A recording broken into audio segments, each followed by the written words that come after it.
Well, and it's so great to connect again today. And it is because of you that I was able to live out the dream of working at Notre Dame. So it's so great to have you on the podcast today. Well, it's great to be here. Thanks, Nate. So you are an expert on ethics. And as you think back on your research and the lessons you've learned, what would you most want to pass on to others? I think it's what, in somewhat retrospect, I realized before I even started, and that is that in some sense, and not to be kind of a bummer here, but no one's really immune from behaving unethically. So I think um, one of the first findings that we saw consistently over and over is that everyone rates themselves more positively on almost all attributes. But I do this every year with my executive MBAs and my undergrads when I'm teaching them. And we really overinflate when you ask about honesty and other ethical traits. So it's something that we're really in a bubble about. And as I always say, I think that's for both good and bad reasons. The good reason is it's important to us. That's why we want it to be even better than how we rate our decision-making ability and our negotiations and a variety of other managerial traits. Um, and that's good news, right? Because you wouldn't want people to say like, yeah, I'm a 10, I'm 10 percentile, like what, who cares? It's because I really care about it. And so I want to be seen as good at it. But the problem, kind of the negative downside of that is that we are really unaware and really in our own ethical bubble. And so the consequences of that really are means like, that training belongs to somebody else or is for someone else. And um, I don't that decision I made wasn't as bad as it really was. So it causes us in some sense to stagnate. I would even argue it might even these kind of ethical illusions cause us to go on a downward spiral because of things. And I'm sure, have talked about this, known as moral licensing, where I remember, if I do something good, I behave badly. If I do something bad, I feel the need to correct it and behave positively. Well, if I'm in this bubble and all I remember are good things that I did, and I'm way overestimating on that, then I'm overcompensating on doing bad things and not remembering what I did because I want to uphold that image. So, I mean, I would say that that's kind of at its foundation, the most basic level or the most basic finding. Um, and I think where then the next maybe kind of sub-learning point is that came in for me is the role that the context has on you. So we think we're good people, that we are. I think most of us are very good people. We have good values. As I mentioned, we all want to be seen as ethical.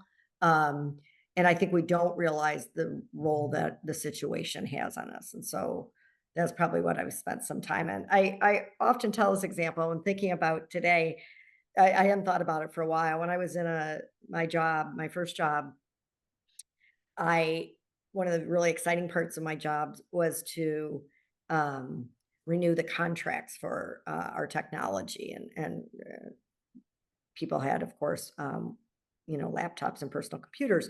So somebody announced that they were quitting, say August 4th, and my manager said, "Well, date the letters July 31st, so we don't have to pay for the service warranty on this." And I was like, "Well, I'm not going to do that." And 3 times he came back in my office and said, I told you to put the date." And I said, "And I'm not going to do that." And so, you walk around, you're like, "Oh, I'm so good." Right. And I avoided it. And I realized this, I mean, it was true, but that part had kind of left my mind as it does until a few years later. I'm like, yeah, but I'd already accepted another job and I knew that I was leaving my firm. So it made it very easy for me Interesting. to be ethical. And so I can't really say that that led then to my interest in studying ethics, but it is certainly an example of what I realized myself. And that is, had I not had another job, and I had a really good job that I was leaving for, Yeah. I'm not sure what my behavior would have been.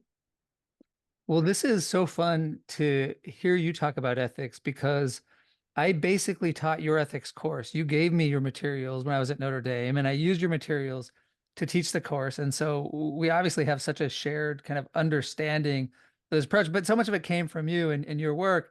And a couple things that made me think of is I do this exercise in my leadership class where I divide the class in half, and basically one half has to persuade the other half to do something. And like a week before this lesson, we talk about the importance of honesty and the importance of trust. And how if you don't have trust, it's so hard to motivate and inspire people and to influence them. Well, anyway, every single time I do this activity, the students start uh, to persuade by lying. I mean, it's like they lie like every time. And if you ask the students, is it bad to lie? They would all say, yeah. Is it good to tell the truth? They'll say, yeah, of course. And yet when it's time to persuade, and I think it's partially because we're in a business school and that's just what people have, they think is acceptable. It's so easy to go straight to lying. And all the while they probably feel like they're fine. If you ask them after the activity, is it okay to lie? They'll say no. And they'll say, should you lie? They'll say no. And are you honest? They'll say yes. They probably, I mean, that really points out two things. One is I've always called it the time zero problem, right? And we know this from some of our research and some of the research that others have done. I predict I'm going to behave honestly, right? And I recollect that I did, but at the time of the decision, which is why I always call it the T0 problem, something happens. And we have a variety of reasons as to why. But my impulse is to kind of get what it takes Yeah. at that moment. And I don't predict that that motivation is going to be as salient. We had a project, Tina Diekman and Adam Galinsky, and when you ask people in a very similar context, what are you going to do if you're faced with, say, either a really competitive negotiator, really aggressive person versus not? They all say they're going to be as aggressive, if not more, or as competitive as their opponent. In other words, they predict that they'll fight fire with fire. And yet, what we find is they actually back off even more than Wow. the people that aren't. And the reason we found is that the motivations they predict are going to drive their behavior, winning, not letting somebody get the advantage of you, actually are replaced by a motivation of just wanting a smooth interaction. And so, while the reverse of your example, in the context of, say, standing up to my morals, I just want to get along and I don't stand up at a time when I should. So, to me, they're just two different behaviors. One is lying and one is not standing up for myself or for someone else sitting in the room, a lot like your amplification research. I might predict that I'm going to stand up, but at the time, or amplify somebody in the room, but at the time that somebody is confronting me with that, I just want them to like me. Yeah. Yeah. It's really hard. So it gets to your second point, right? About the context. The context is so important. And so that leads to the question, okay, how can we be better? How can we be more ethical? So, I have probably more things to say on that than we have time for. When I teach, I kind of do it by segment. So, kind of the intra personal factors. So, think about that time of the decision. Think about what motivations are going to be important to you, not the ones you think are going to be important now, but the ones that will be important to you.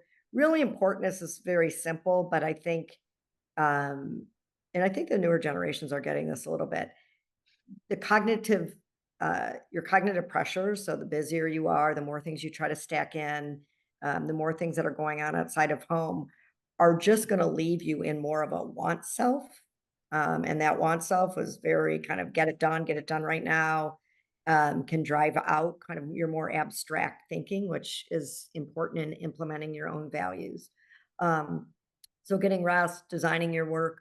Um, I think Daniel Kahneman, who unfortunately just passed away, I have a little video that I show of him talking about doing a postmortem, and he talks more about this with groups, but I actually think it's a really cool idea just as an individual. Okay, so you get already, you're going to go down this path, you've made a decision. And then he says, and he says, get the group. But again, I think you can get yourself to think about this. It goes wrong. It goes completely wrong. You have a plan for how to tell somebody that they're, being fired. And now think about how your plan actually is going to backfire.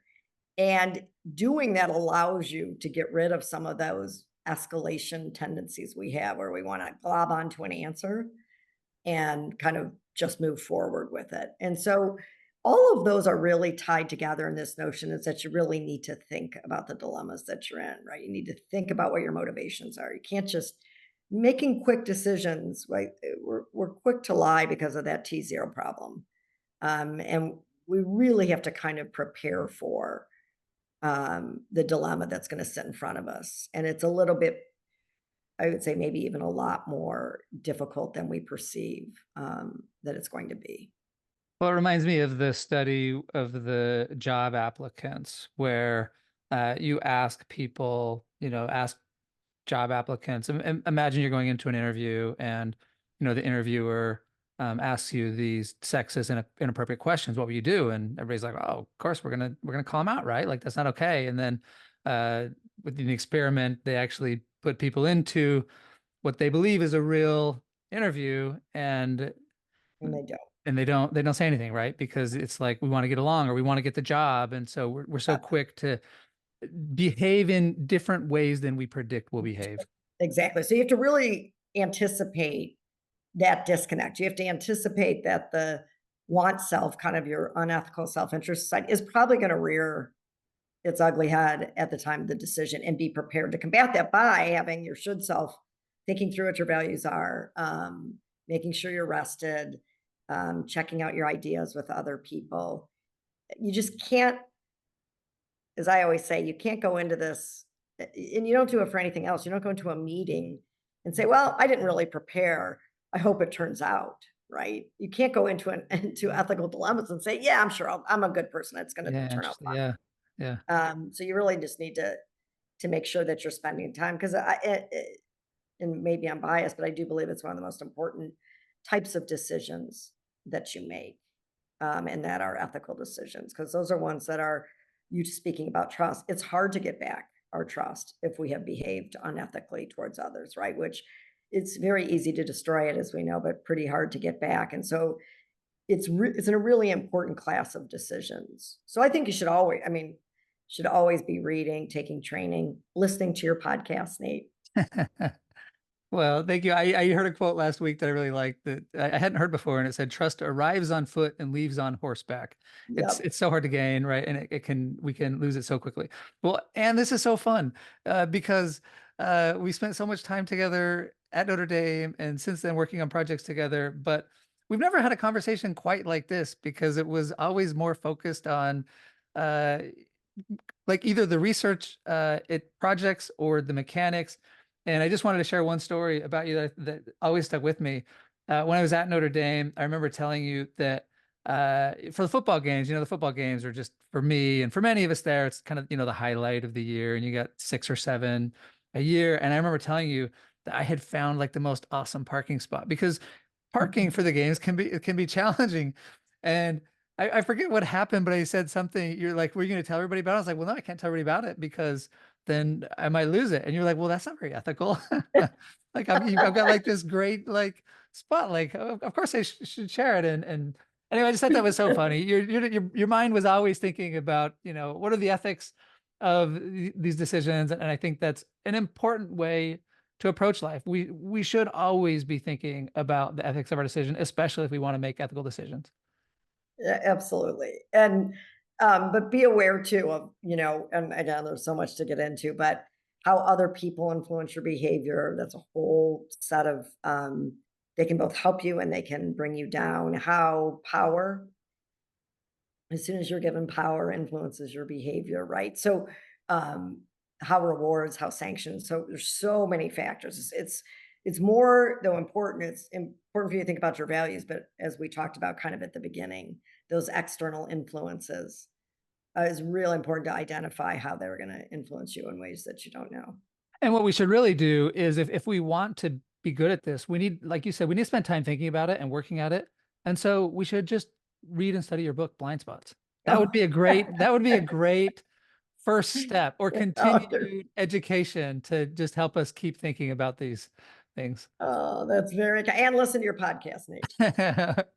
Well, and again, this has been so great. It's so great to catch up here. I look forward to continuing to work with you on projects. I know we're meeting next week, and we'll be continuing to meet. So thanks so much for coming on the podcast today and sharing your expertise with us. Well, thanks so much, Nate, and thanks for promoting ethics. This is a great, great vehicle to do that. So thanks.